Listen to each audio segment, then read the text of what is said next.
नमस्कार दोस्तों।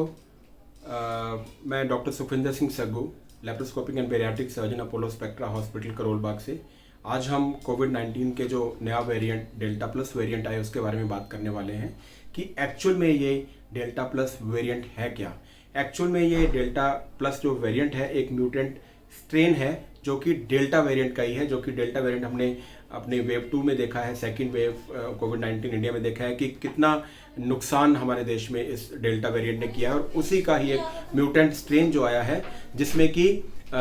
K417N mutation हुई है स्पाइक प्रोटीन पे, और जो कि डेल्टा वायरस को जिसको हम डेल्टा वेरिएंट को हम कहते थे B1617.2, अभी ये B1617.2.1 हो गया, यानी कि AY.1 हो गया है। तो ये म्यूटेशन है। नॉर्मल वायरस में ऐसी होता है कि जो है वायरस म्यूटेट करता है, बहुत सारे वेरिएंट्स बनते हैं, पर इसका मतलब ये नहीं है कि जो वायरस है, जो वेरिएंट है वो ज़्यादा लीदल हो गया है। इसलिए इसको दो ग्रुप में बांटते हैं, एक होता है वेरिएंट ऑफ कंसर्न और दूसरा होता है variant of interest. Variant of interest होता है कि नॉर्मली म्यूटेशन हो गया, लेकिन ना तो उसकी इन्फेक्टिविटी में फ़र्क पड़ा है, ना उसकी विरुलेंस में फ़र्क पड़ा है। लेकिन जो डेल्टा प्लस वेरिएंट है उसको गवर्नमेंट ऑफ इंडिया ने लेबल किया है कि ये वेरिएंट ऑफ कंसर्न है, यानी कि इसकी इन्फेक्टिविटी, नंबर 1 इन्फेक्टिविटी देखते हैं कि इसकी इन्फेक्शियस रेट पहले से ज़्यादा हुई है, कम हुई है, इसीलिए ये कंसर्न बन गया है, या फिर इसकी जो विरुलेंस है, यानी कि इसको सीवियर डिजीज करने की जो इसकी ताकत क्षमता है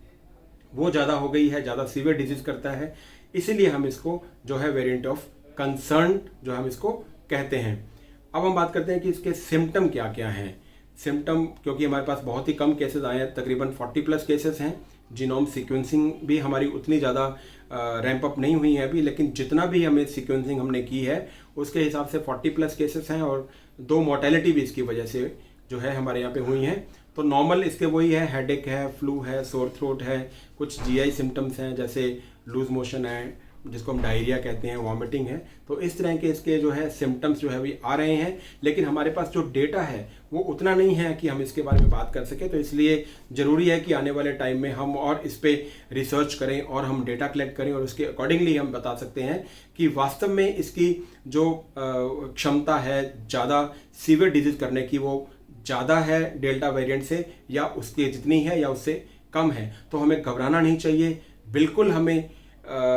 वही सारे मेजर्स को फॉलो करना है जो हम पहले से करते आए हैं, क्योंकि आने वाले टाइम में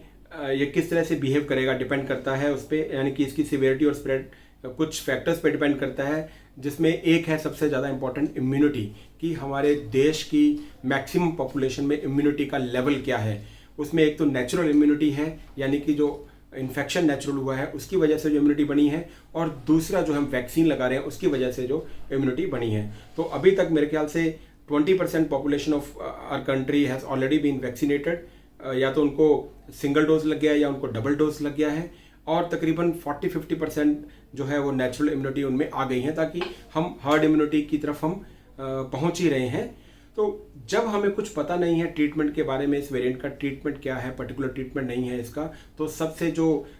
हथियार हमारे हाथ में कारगर साबित होता है वो ये है कि हम सारे सोशल डिस्टेंसिंग के, मास्किंग के जितने भी मेजर्स हैं, भीड़ भाड़ वाले क्षेत्र में हमने जाना नहीं है, ज़्यादा लोगों को इकट्ठा करना नहीं है, तो ये सारे जो है हम इसको फॉलो करें। हम इसी सारे मेजर्स को हम फॉलो करते रहेंगे तो मेरे को लगता है कि हमें चेन को ब्रेक कर सकते हैं, ताकि जो डेल्टा प्लस आ भी गया है तो ये डेल्टा प्लस वेरिएंट आगे ना पहुंच पाए, क्योंकि जितना हम आगे ह्यूमन टू ह्यूमन जितना इन्फेक्शन रेट बढ़ेगा उतना ही इस पर हमारा कंट्रोल कम होता रहेगा। तो मेरा मैसेज आपके लिए, सबके लिए यही रहेगा कि आप स्वस्थ रहें, खुश रहें